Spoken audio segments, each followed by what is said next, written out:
Very good evening, Professor Mukhopadhyay. Welcome to Let's Talk Inclusion. And a big hello to all our viewers. My name is Manobina Chakraborty, founder I for Inclusion. I welcome all of you to the 12th episode of Let's Talk Inclusion. It's my great pleasure to be able to introduce you to our eminent guest today. She is Professor Sudesh Mukhopadhyay, one of the pioneers of inclusive education in India. Formerly, she was a professor and head of inclusive education at NIEPA, director of SCERT Delhi, and chairperson of Rehabilitation Council of India. Professor Mukhopadhyay specializes in education of the persons with disabilities and teacher education and has many publications in these areas. She is consulted by the Government of India, NGOs, as well as many international agencies. Professor Mukhopadhyay is a PhD in education from MS University, Baroda, Associate of London University Institute of Education and Special Education, and a visiting fellow to Manitoba University, Canada, and Macquarie University in Sydney, Australia. Ma'am, we are honored to have you on our program today. Thank you very much for taking out some time for us. It's always a pleasure to be part of the community. Yeah. Thank you, ma'am. This way. So, ma'am, Start. So, our topic of discussion today is inclusion in India. Ma'am, we face quite a lot of challenges while working for disability inclusion in India, even today. How challenging was it when you started your journey about 4 decades ago? I mean, how did you start your journey? Yeah, it's a very interesting question, and it takes me back to my younger days. Because, Manobina, it's very difficult to say when the seed was really put, and I never imagined that this is the place where I will reach, because my first introduction to that time we didn't have actually words like special education, inclusion, disability when I was growing up. But I remember having a very young girl in my neighborhood who will be appear a bit different, but then at times she will become so violent. And as a youngster, I used to feel, but somehow the other I was able to connect, soothe, and there were times when she was ready to really hurt her father to that extent. But then my, formal things in the field started when I finished my B.Ed. Even that time we didn't have any of these courses. But then I met a child as one of my temporary appointments in a very remote village of Haryana, Nagina. It is in Mewat. And I used to stay in a rented room. And this boy was very fond of me. And then he will say, if I speak in Hindi just for the sake of reaching out to the larger audience, बहन जी मैं इतनी कोशिश करता हूँ, and I used to see he will work very hard on writing on those pattis and all, and then next day he says, I don't remember, I can't write, what happened? And I didn't have any answer, but from his mother I came to know that he has fallen from the roof as a child. We didn't know about all these things at that particular point, could not help him. But later on, when I joined in the Regional College of Education, Bhopal, as a lecturer, we had a paper called Working with Community. So you go to the rural areas and all, and one of the assignments for our college was to work with Asha Niketan in Bhopal. And I was a young mother. My daughter was at 2 years old. My son was around 4. And when we will go there, there was this young child who will hold my sari, move around, and she will look at me with a beautiful expression, but no voice, no sound, no communication. And one day when I entered that class, she looks at me and she says, wow. And her teacher was so excited that she has made the first sound and that time I got introduced to what is called hearing impairment, what is called how people develop language. And that institute really uh, created a desire in me to learn more about these children, because I met children with visual impairment, I met children with cerebral palsy, and the way these children, when they will come from home after a holiday and then adjusting to a residential school, and even I think my first introduction to how mental retardation at that time could impact lives was that girl was about 14 years. Her parents were in Delhi, but she was in a residential facility, and her caretakers will really dissolve the um, biscuits and tea and feed him like a 6-month-old baby. So I could not imagine how, and these were some of the points which really inspired me to undergo a training. But that time there were no training. As I said, that word also did not exist. We were not even aware of these words. The time I am talking to you about late 70s. And that time when NCRT asked for volunteers to undergo this training, because we, and that though 64, 66, the commission has made the recommendation to set up a school center for handicapped in NCRT, but it only happened in 1983. 81 was, if you remember, the year of the International Year of the Disabled. Now it is celebrated. That prime minister has gone abroad. She came back and wanted to know where India stands. And then NCRT was to start this cell, and they asked for the volunteer from the faculty. And then under TCTP fellowship, I was sent to England as the first batch. But again, there was a problem even in England at that time, because Warnock Committee has just been released. So there was a lot of talk about it. And I had the good fortune to meet persons like Klaus Wedel, who was a known person in this field. And I refused. I fought with British Council. I have not come to take a master's degree. I am already a PhD. I am teaching all these subjects. Why should I? So then British Council was kind enough to allow me. And that is the time when I went to practically every Royal National Institute for Disability, because they had specialized things. And I met Klaus Wedel also, and I will always say, nothing, this doesn't happen in my country. And he used to say, Sudesh, you have got a clean slate. You don't have any burden. Go back and write. And I think I have taken his words very literally since 1984 when I came back. And I'm really happy that I have been a part of that journey, long journey. Yes, we started when the glass was practically empty. This scheme was only in the Ministry of, that time it was called Ministry of Social Welfare, 1974. It was shifted to MOE, Ministry of Education. That is what it was called in 1983 or so. And when I came back, we all started, myself, Dr. Jangira was our head of the department. We all started working. We built up a team, and right from advocacy, locating the scheme in the state where it is, bringing it to the mainstream of education, because somewhere it was in technical education, somewhere it was social welfare, and all those things. So then once we started, I continued with my general education assignment because my original positions were that. But then disability became an area of commitment for me, because it's a service for me. Government has, people have spent money in getting me trained, and I feel that I should continue to work as long as I can for the better conditions for children. And I can say, yes, we started nearly an empty glass. So today, even if it looks half full, I see that journey which we have been able to cover. But I know there's still a lot of things for us to do altogether. Sorry, it's a long introduction. So inspiring for us, ma'am. So inspiring for us. And as you know, ma'am, I work mainly with neurodivergent children. So for our viewers, let me just tell them what neurodivergent is actually.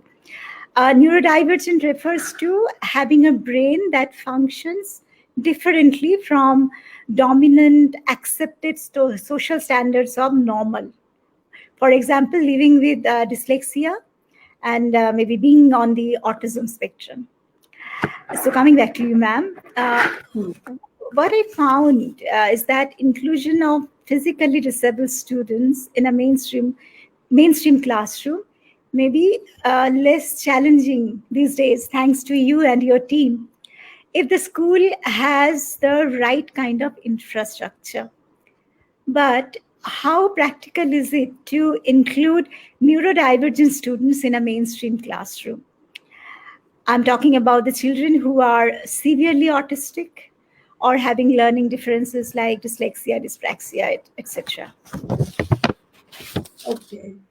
So see, as you know, some people also call it the hidden disabilities, because when you look at some of these children, you cannot be able to make out. And as I said, when we initially started, and in education, academic achievement in the formal schooling has always been one of the concern. So when we were also initial stages used to talk about underachievement, there were tendency that we will have IQ test and then we will measure whether the child is performing as per that IQ or not. But as I said, as the time progressed, and if I look today, that time normal probability curve was so important that someone will be middle, someone will be at the gifted, and someone at the other spectrum. And even today, when I talk to people, I really feel the type of education aspirations we are creating and having, we should go what HR people are doing, what we call the long tail curve. That there will be some children, some persons who will be all performing at a very high level for one reason or the other, and there will be long tail on whom we need to work. So I feel that children whom we call children with disabling condition or disadvantages, we should have this approach of long curve where we build them up. Now, coming to the specific area of learning disability, this is a particular condition. For example, uh, whether those who can be identified on the basis of either appearance, like our Down syndrome kids, or our children who are very low on IQ and they need a different type of adapted behavior, they are one type whom our RPWD Act is referring to as intellectual disability. The larger section is also called intellectual disability. Within that, earlier whom we used to call MR or mentally retarded or something, now they are also referred to as ID. Their conditions are a bit different than the other children who can be with a very high Q and still they can have learning difficulties, which you have already referred to you. So that is what was the initially dilemma, whether we are ready as a country to give them that type of service today. And if you really see, you will find many of the children or the person and even well-known personalities in the country as well as outside, they have done well even when they were not labeled at that point of time, if you really look at. Because whether you talk about Helen Keller, whether we talk about Einstein, we take so many big names. There are also persons with those conditions in the country. I have interacted myself in some of the seminar where people are explaining learning disabled children, and the young or students from JNU and such universities say, "हम लोग ऐसे नहीं हैं," because we can't fix a person in a textbook characteristics. It's like what happens, for example, if I am say you have got headache, you have fatigue, your blood counts are speaking something. It's not necessarily that you have got cancer. But if you look at the characteristics of cancer, many of these things will be common. So why a person or a child does not learn LD, learning disability or learning difficulties, are something which cannot be diagnosed, unlike many other disabilities, either at birth or in the very early years. Most of these things come when we start of having those formal learning competencies, reading, writing, speaking, having say arithmetic and these type of things. Then these conditions built up, and then we find they are not there. So if you really ask, my always appeal to the teachers, parents, administrator, everyone is, please don't label a child. Because today the problem is, there are special educators in the schools, there are psychologists, there are counselors. If they see few characteristics which are listed as ADHD, attention deficit disorder, or learning disability, or autistic, they tell parents, oh, your child is like this. I had a case, and I then asked the mother, someone referred, and I said, look, I am not a service provider. I cannot assess, but tell me about your child. And they said, no, he was doing good, but in seventh, eighth, and like this, and this thing. And in talk, she says, but he's a very good player. I said, what does he play? So he played either tennis or something. A bell rang in my mind. If it is attention deficit his teacher is saying, then how he is able to maintain this thing? I called up someone. I said, this said, no, madam, he cannot be, she cannot be. So I told, then I asked finding out. And then I found this boy was having a really emotional problems at home because of some economic developments, father's expectation, his being in adolescent.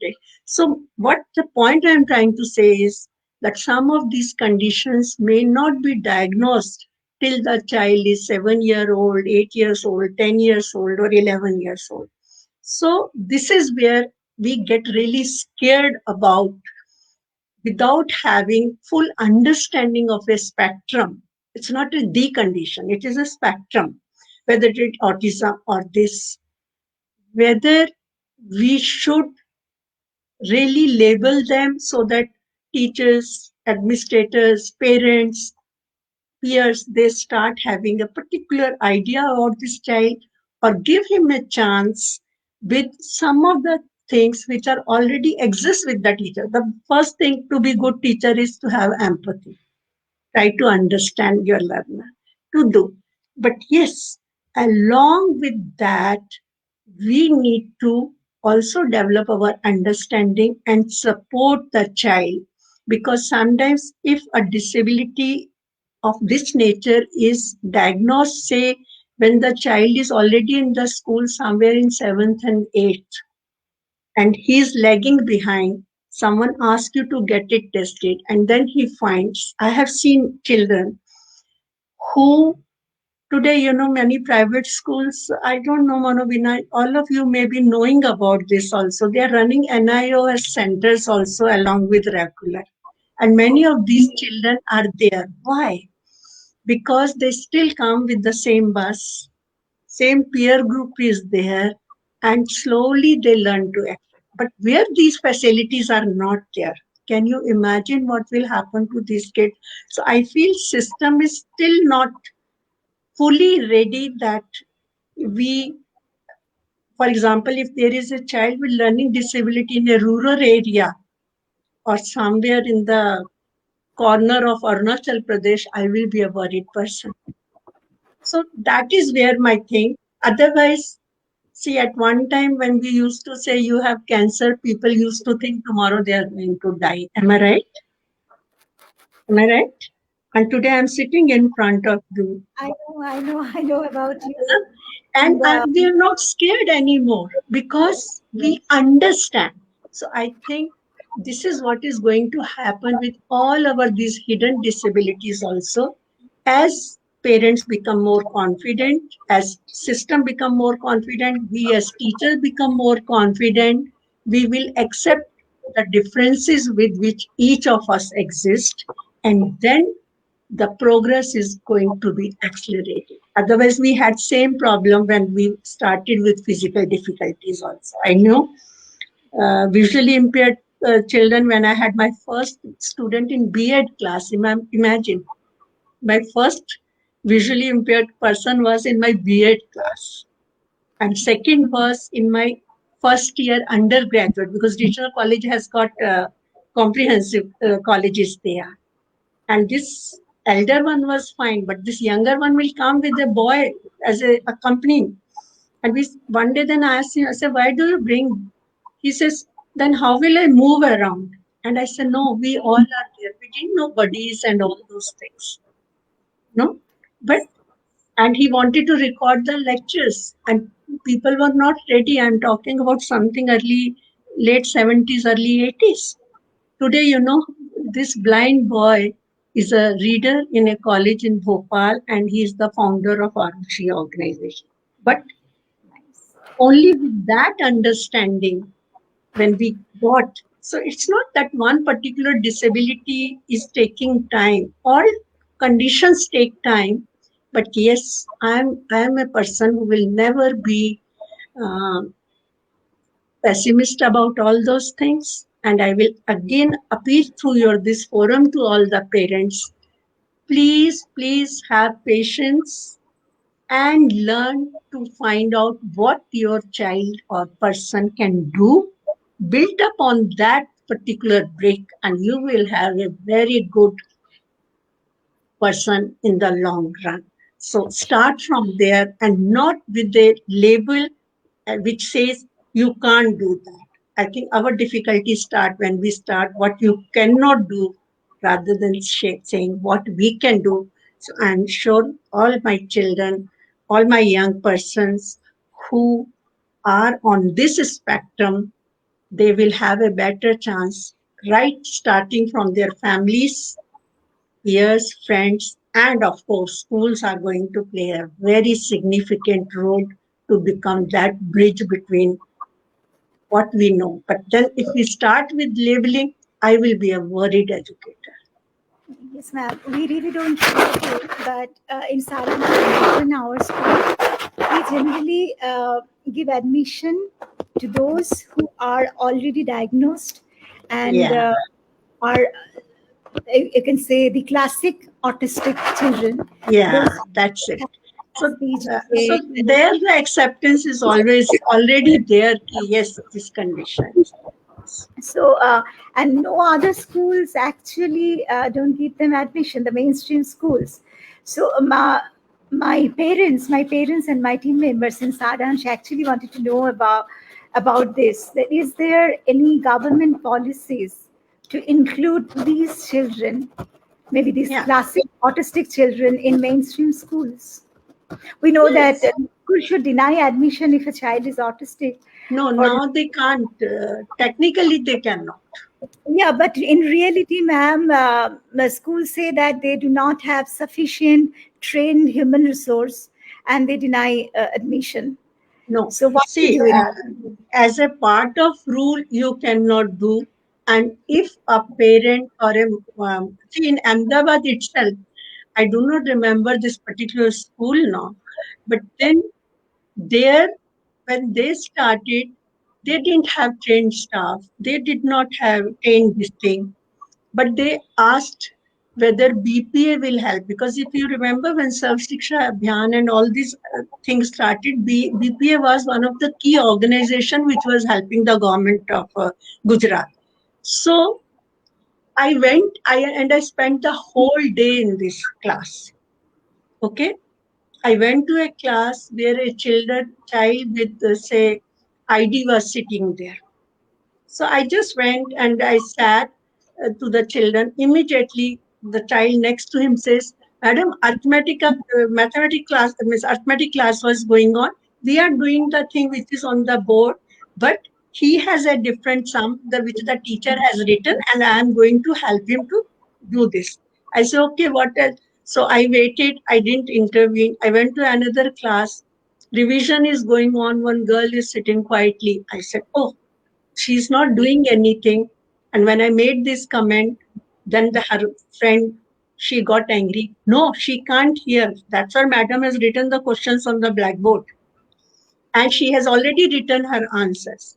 And you will be surprised, Manobina, all these small tips which I observed and see in that school when I had my MPhil student who was hearing impaired, I knew what to do with her. I didn't have any training program for the faculty of NIEPA, neither for the class nor for administrators. I only just prepared one point page note. Ki we have a student. These are her strength. I started. She got it a late age disability, so she can speak, but she cannot hear you now. So please, if you want to ask her, write it down. And like that, I prepare only one page note. Today, that girl is working as an executive senior officer in RBI. So my question, even for our strategy, is what we have. So since you have a school specifically for this, yes, one set of things. But there are many still persons and children who are undiagnosed and they are in the school system, and that is where we need to work on that. So when it comes to the schemes and practices, yes, there are children with the, say, even long back also, when government has not really put it also, at that time also there were persons with this spectrum in the schools. But yes, it was tough because parents did not know how to interpret, because everywhere diagnostic services are not available even today, and they are costly also. All Yes. can't afford it also. And now the new guidelines have been issued by the Ministry of Social Justice. If you want, I will later on can send you all the links where Yes. for all this spectrum, the things are there. But what happened was for autism spectrum, they issued the guidelines in 2017 itself. But then in 2018, when they have the larger guidelines, somehow the other autism has been not referred that explicitly that as other disabilities. But now for Nimhans and these type of tools they are using. But again, Maharashtra has done a good thing, because initially LD could be identified only, means assessed only through English language, and now they have also done it in Marathi. So that is another issues which we are going to face when we talk about any of this disability which needs a formal testing situations, and where tests are not available in the local languages, because language itself become a barrier for many of these kids. Yes, ma'am, I just wanted to ask one more thing. Since we Yeah. have many RCI affiliated courses, training courses for Uh, teachers yeah. to Yeah. address hearing impairment, to address intellectual disability, Sure. that which we used to Yeah. call Yeah. mental retardation earlier. But Hmm. I think only one for autism, that is done by Mrs. Mary Borua in Delhi, and Hmm. one maybe for dyslexia. So it's a huge country after all. So do you think RCI should launch more courses, and should Uh, enough? I had the very happy opportunity to be sitting in that chair, though I was just there for about 18 or 19, 20 months only, because by my nature, you will understand that I will like to have my freedom to work much beyond the administrative positions. When you take up, it comes with some of the restrictions and priorities.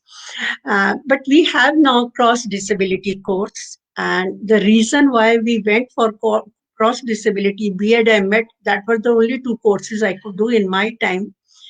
The reason was RCI had even earlier also courses on LD, learning disability. Autism was not at that time done, because I do remember answering a parliamentary question on the issue even at that time. And we said, we have courses, but as I said, till you have trained professional to conduct these type of courses, and accessibility to parents in terms of cost, time, availability, labeling a child, diagnosing a disease is for me, it looks like I have committed a crime, because I said you have got this, but I don't have any treatment for that. And I create a panic. So that is what we waited. But then by the time I was in that chair, what we could do, I made, because of part of the pressure was because of NCT, it wanted the course to be 2 years. And when it was becoming 2 years, I used that opportunity and structure to take up some of the field related problems. For example, single disability person, professional. If I look at, see, children are also one side of the picture, the service provider also have certain requirements to really grow in the field and serve.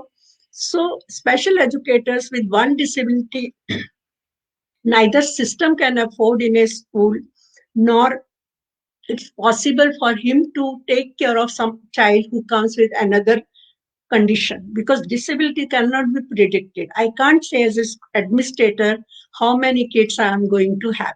Special school can have that predictability, but not our regular schools. So in cross disability, what we are doing, and I think in the long run, it will also help us, because many of our kids with whatsoever single prime disability, they may have other associated conditions also. So now under those courses, we still, of course, go on putting in the degrees like VI, SI, say HI or LD or these type of things. But that is because of an administrative issue. Because all these certifications, degrees, nomenclatures are decided by the UGC. So UGC will give B.Ed general education, B.Ed special education. Within special education, they got these words introduced at VI, HI. So if I change it at RCI level, I cannot make a change in the degree level till UGC again have that notification. So we maintain, but we told that in the certification of that particular thing, where institute and university have some freedom, we can put it what else also this particular teacher educator can do. And that is how we try. So now the courses in LD are also available, autism also are available. But yes, if you say which organization are capable of doing, for example, for Rubina, it's very easy to do that. Mari Varva, it is very easy to do that. But till more professional comes, because when I was looking at the qualification required to be a teacher educator, many persons, they can do the service, but they don't qualify to be a teacher educator. And to run a teacher education program, we have to have the qualification of a teacher educator, being MEd or PhD or any MPhil or whatsoever specialization or particulars. So that is where I think some of the problems are coming. But again, professional comes later on, and the persons who need service, they are already there in the community. So that gap is always there. So I think we are moving forward, and now maybe in next few years we are going to see certain changes where now we may have more relaxation. So maybe we can take it up. Otherwise, it will become too long. You can ask me further explore, and then I can take it up. And ma'am, I just wanted to tell you here that I worked for a few years in Scotland also, Yeah. and there we studied for a specific learning differences. I Difficulties, yeah. cannot say disability here.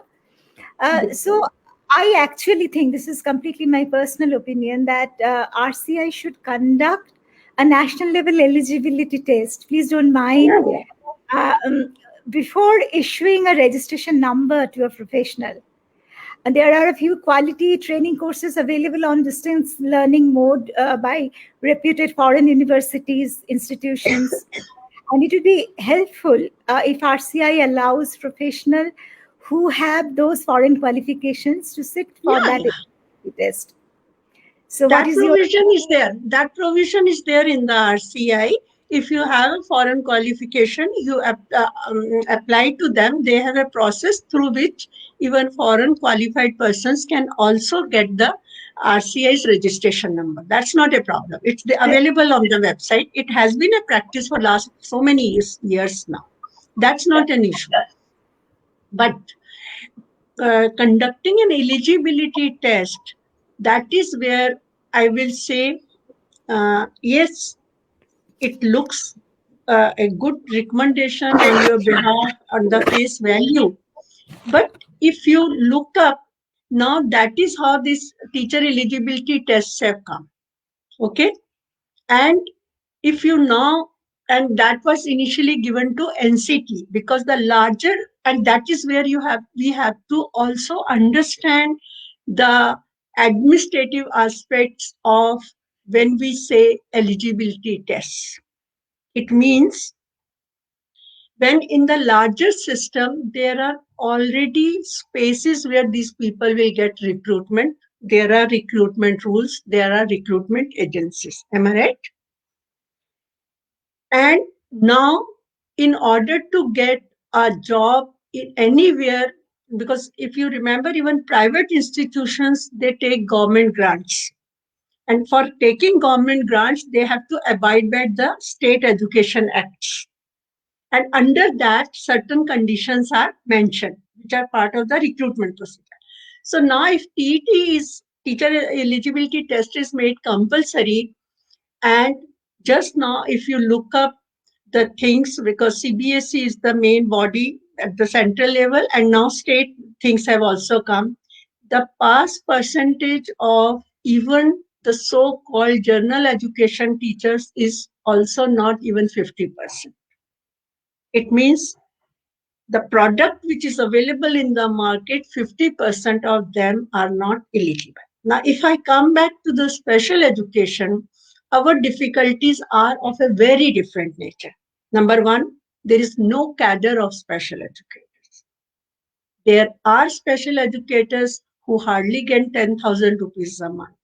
Some states, they allowed them to appear under that general teachers categories, and they get the government grants. For example, in that, Tamil Nadu is one of the best examples where many of them not only got absorbed, but their social justice department, it also gives recognition to all these qualifications. But that is not the picture around the country, because special educator as a uh, cadre of jobs, they only occurred under the Sarv Shiksha Abhiyan or some such projects.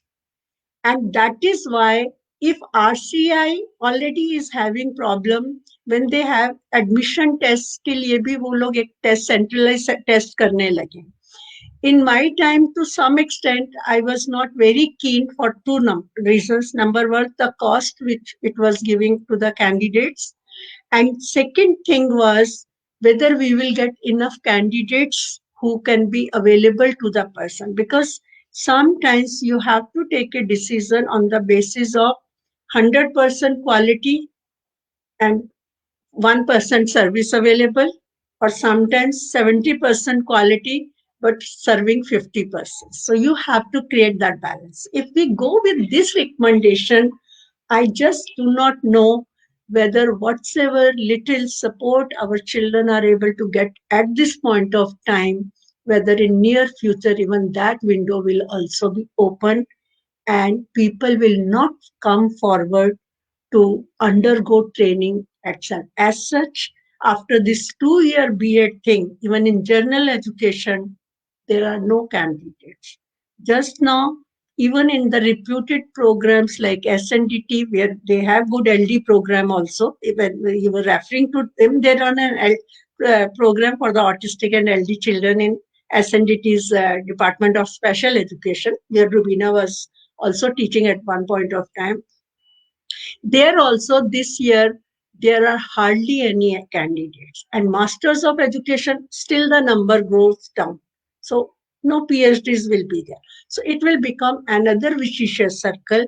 But then today's RCI, what it can do, what in this field should not do, it also has to get related to what is the evolving educational scenario in the country at present in 2020. We need to talk about that also at some time. We need to understand. It is for the larger audience to see how decisions are made at different levels and why. Yes, ma'am. Ma'am, now on to the board examinations.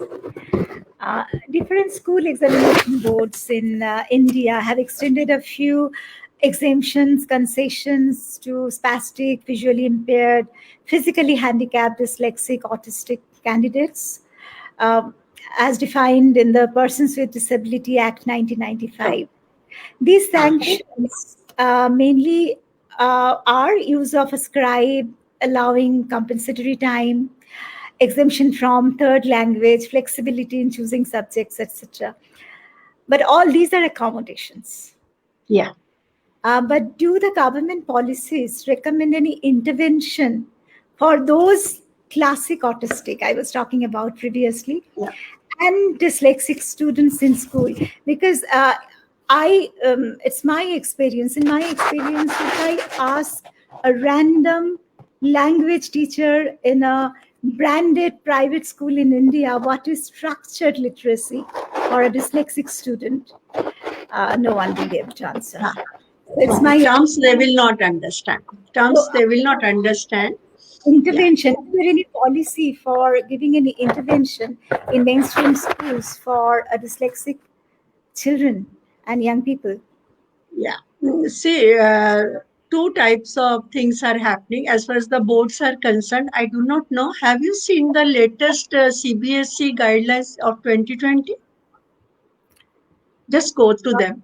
Okay. Okay, because most of the schools and the school boards, they get impacted by the what has happened to CBSE. Okay, so just go, they have just revised. And if you will look in the CBSE, it's a very thick booklet which talks about, because see, some of the things which we are talking about, they also become a part of the affiliation process. When a school gets affiliated to a thing, because boards means something which will happen, say, around grade 10 and 12, as at this point, today's time. Okay, so before the child reaches the class 10, the process starts in 8th class itself.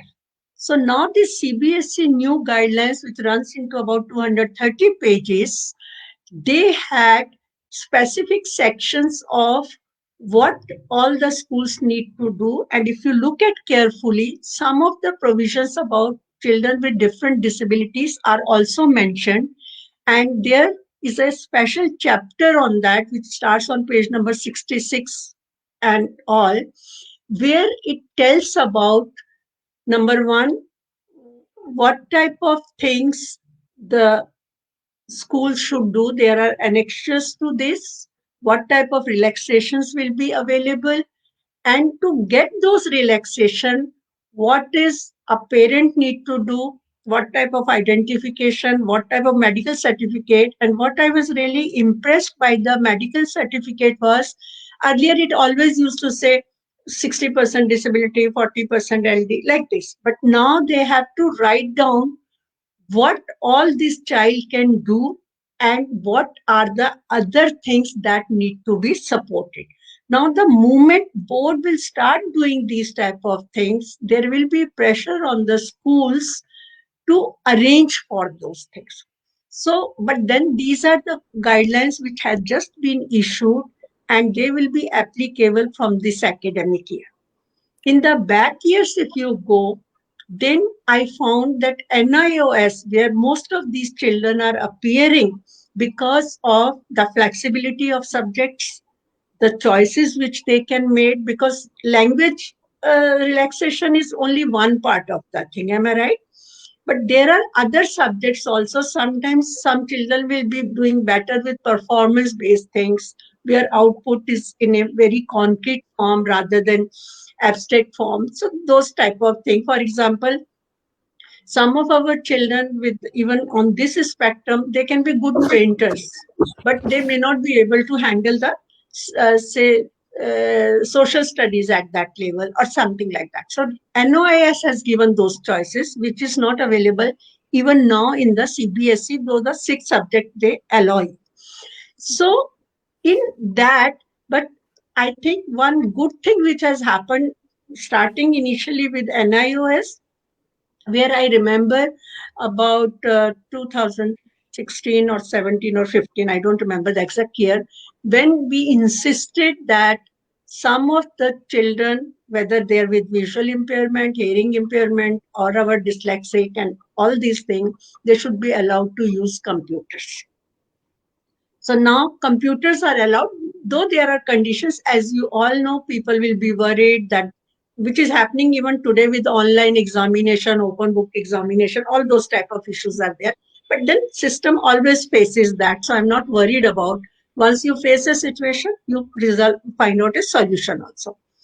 But even I think the most surprising thing was when NIS opened up, then I think it was a representation from some organization in, I don't remember Andhra Pradesh or Tamil Nadu, but one of those states where parents of autistic children asked that this child cannot adjust to the new environment.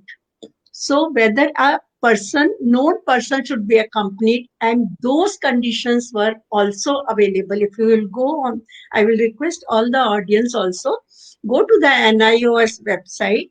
You will find the relaxations on one hand for all disabilities, including some of the points which I am mentioning. And then they also have specific instructions for the center superintendent, who all can be there, invigilation, all those details are there. Now, CBSE's 2020 guidelines are a greater progress on that. That is the difference. But just now, NIOS has created a committee where we are working on these type of details, how this assessment. Because I will also like to share with the people here that examination is always related to how our curriculum is defined. So maybe if you will like to go on that, we can discuss, or if you still want to follow this examination thing, I'm okay with both the situations, whatsoever. But I think we also need to talk about how the school curriculums are decided in, say, special schools and other, and how things happen. And examinations are, it is a administrative arrangement, what we are talking about.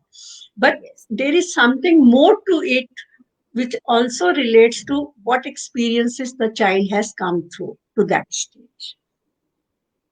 Yes, very true. But these guidelines you must ask all the parents to read, along with the in fact even the schools, special school, general school, they all should, because my experience of getting phone calls of the parents of some of these persons has even say autism spectrum, because sometimes autism and LD spectrum is also somewhere mixing up also. There are children with both types of condition, what we call the multiple disabilities. They have been asking. The problem was they have arranged the thing, but the regional director of NIOS was not aware of how to do those type of things. So we have to get an intervention done from Delhi. So so that is why I want that even parents should also be aware, school should also be aware what requirements are there by any particular board, and we should ensure that all formalities are completed in time so that our student does not face a difficulty. Our school is a center for NIOS as well, and this Yeah. is for the first time. Three young persons. One is on the autism spectrum, another is Down syndrome, and the other girl is dyslexic.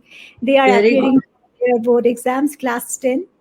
So let's hope for the best. Let's Yeah. hope for. No, things will improve, because I know another girl who, what we was ID, but she has just passed 12th. But yes, her parents have to work very hard with that, because that is what I say, the curriculum becomes one of the key points. How do we negotiate a curriculum? How we plan?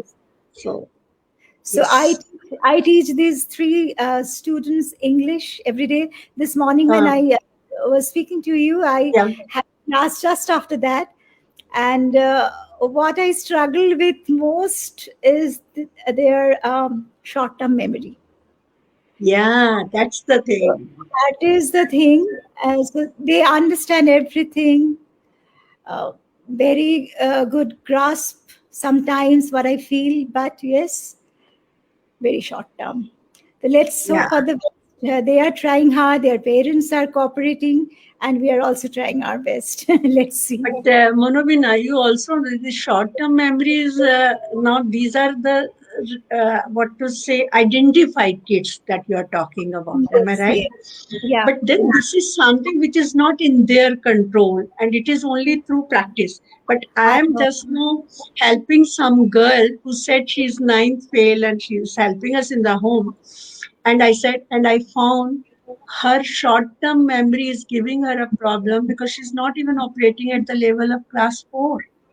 And I don't know how she survived. So now I'm very careful about using any label for any child. But then short term memory is something on which, and sometimes say what that is what happens in the name of dementia and all those things also. Na? True. And Yes. it is the short term memory which goes away. Long term memory remains, but they had long term memory because short term memory was strong at that particular point of time, so they retained. So our these kids naturally that is why we need more practice and intensive, and that's why I said importance of curriculum. A lot of practice. We tried for CBSE, but Hmm. then we preferred NIEPA over CBSE. Let's see what happens. But you know, not this option that even if they appear, because what happens is, I know many cases where the child went up to class ninth in a given school and then they found difficulty. So he appeared for CBSE. Naturally, some papers he could or she could clear, some papers she could not. But Yeah. now NIU has a policy of transferring the credits from the state board or CBSE board to NIOS. So people are also using, and that is where I say for this spectrum, the age plays a great role. If it is identified later, the child has challenges with changing the school, changing the peer group. So, in a special school, you may not face this problem, but because I work with the whole spectrum of schools, I know what our children are going through and what at times is an issue in front of the school themselves also. I That's know. the I issue. know.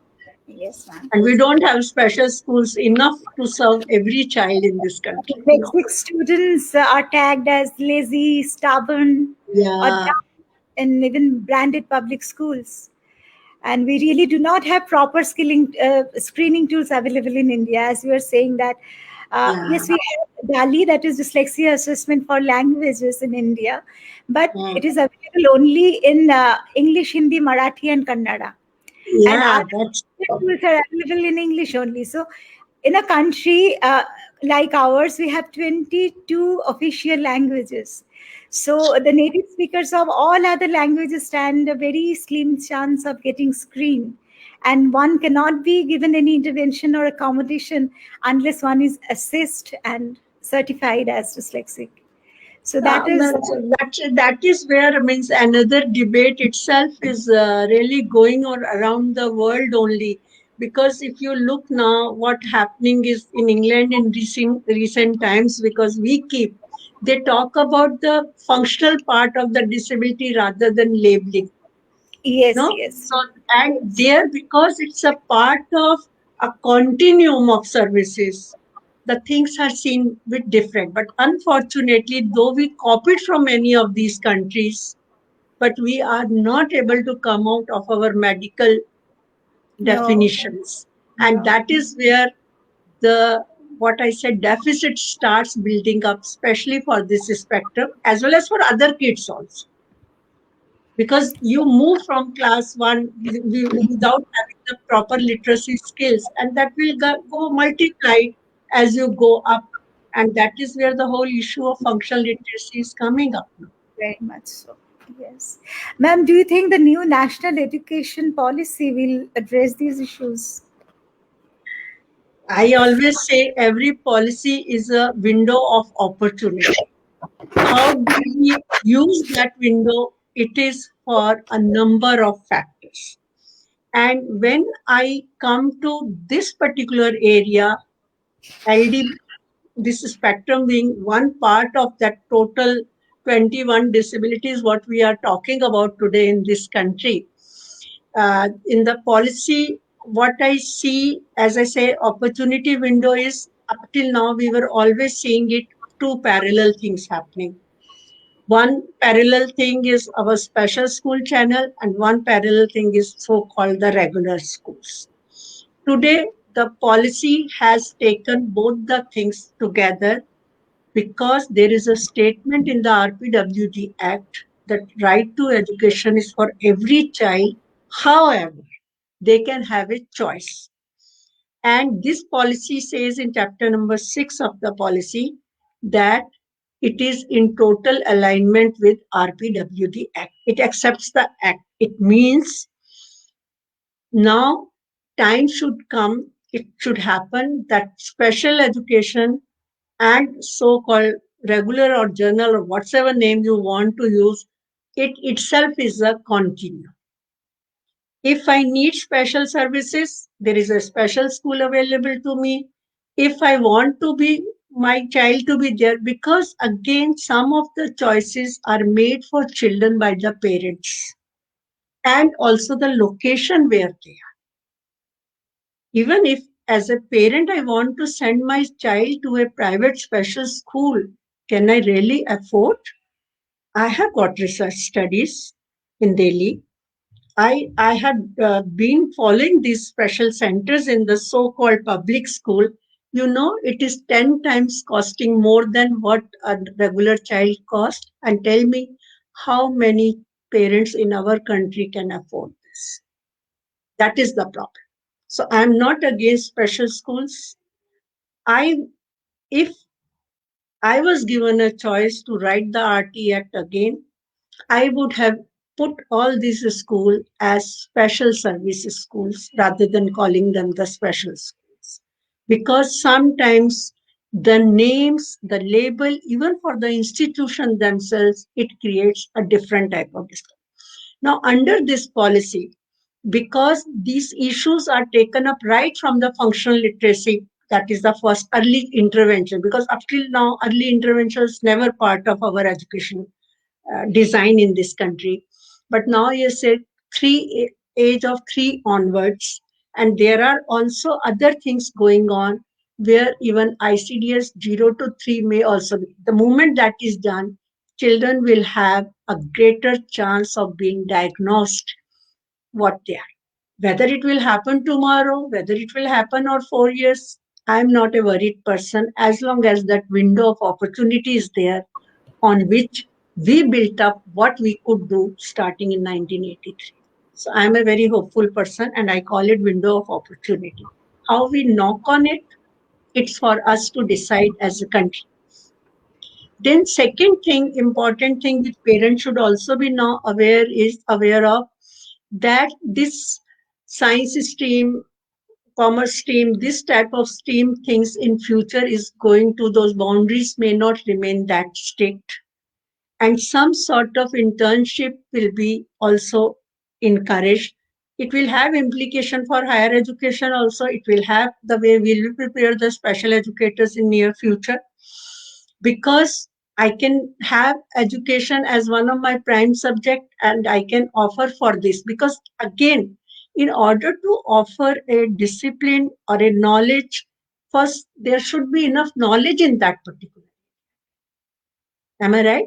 And just now, none of us with 100% surety can say that our diagnosis is perfect. We cannot say.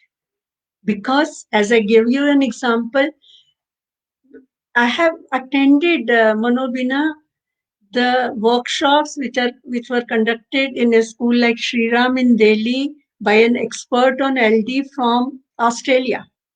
Okay, and I was just listening because we were just starting in NCRT. I myself was a young professional, and then I found a mother in a designer sari, all those things, explaining her child as if all the 20 characteristics of a LD child exist in that. As a professional, you will all agree with me, no child will have all the 20 characteristics which are put in a textbook. It's a pattern. Am I right? And that pattern will tell you that there are so many commonalities also across different conditions, including a normal child. A hyperactive child can be a normal child also, and it can also be a child with a disabling condition. Till our professionals, educationists, our teacher education programs, and we as a say as a teacher. See what I am talking to you. No one taught me in 83, 84 in England all these things.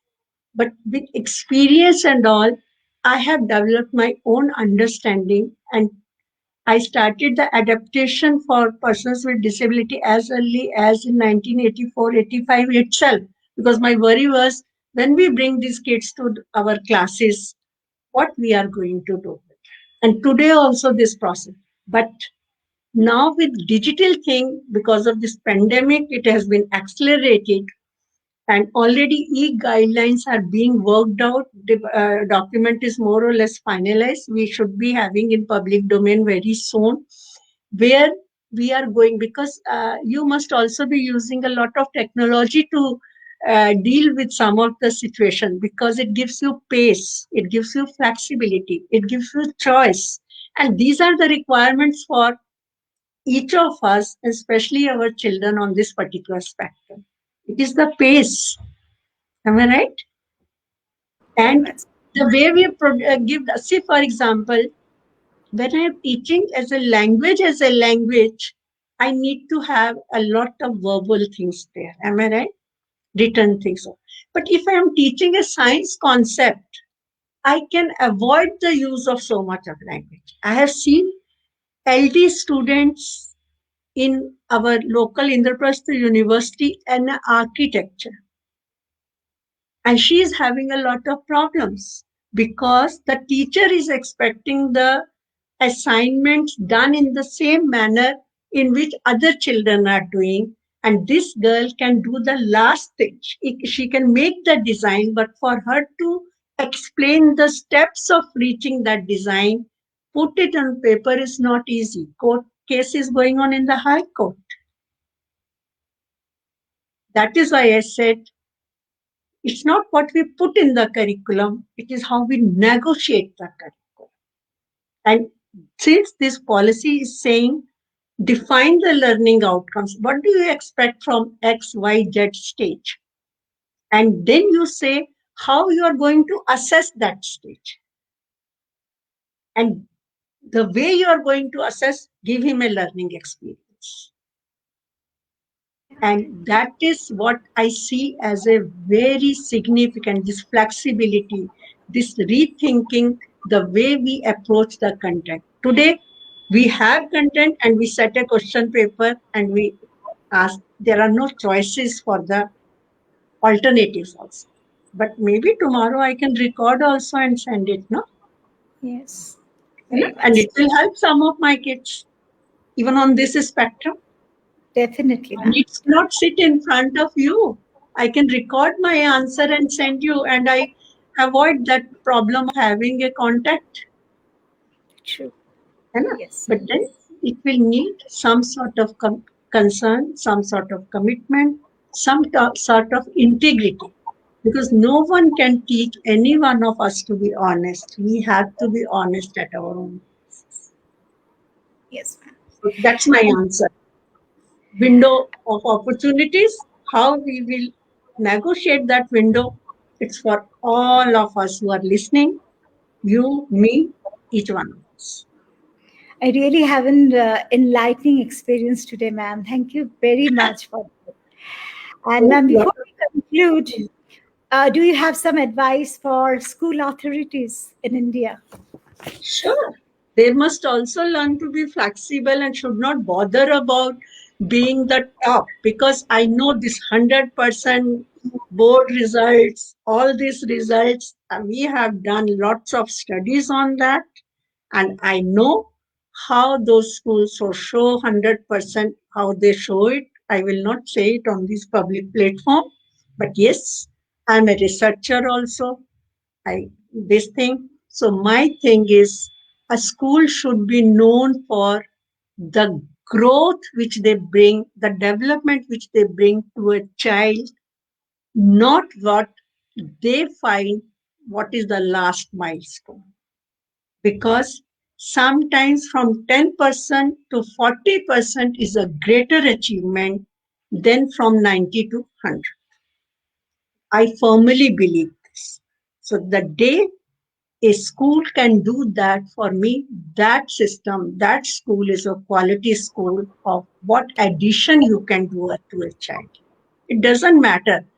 All of us need not have 100%. I know very successful kids with 70% marks, and I know miserable kids with 100% marks in board examination. So it should never be criteria, neither for the parents nor for the school. But unfortunately, as a marketing strategy, we all go on searching for that 100%. But sometimes I feel 70% creating good human beings is a better school than 100% creating who cannot take any decision, who cannot take initiative, who cannot be creative, and who are not thinking. So that is my take on this. Maybe audience will agree with me because we all have our own ways of looking at life. But I feel very comfortable with my life because I have this attitude. So Thank you very much. I would like to extend my gratitude on behalf of all of us in I for Inclusion as well as in Saransh Foundation for guiding us today. And we will be needing your guidance throughout our journey, ma'am. I I look am always there. Look, Manobina, on the last note, I feel when in 83 I was identified to do this job, I think my future path was decided by that time. So today also, I try my best to support as many people as possible. Of course, I'm not, as I said, down level service provider. I don't claim to be, but then having a larger view, I know how to say encourage people, give a positive view, and find out and learn from you all so that the places where I sit, I can do a greater justice to serve our kids in the country as well as across the world. So, thanks for inviting me. It was a great pleasure, and I am always at the service of the sector. So, don't thank worry about you. it. I look forward to having you on our show again, ma'am, in near future. Sure, sure, sure. Thank you very Okay, much. bye. Thanks everyone, whosoever is listening today and who may see me again in near future. So if for any queries, any help, feel free to take my email from Manobina and share with me. I will be always happy to serve you. That's the only thing I can do. Thank you very much for Thank inviting. you, ma'am. Thanks. And then I have an announcement for our viewers today. I will be coming back with the founding members of I for Inclusion next Friday, same time, and we will make an important announcement. Please keep an eye on our Facebook page for further details. Till then, take care and goodbye. Ma'am, thank you very much. Bye. Pleasure for me. Thanks.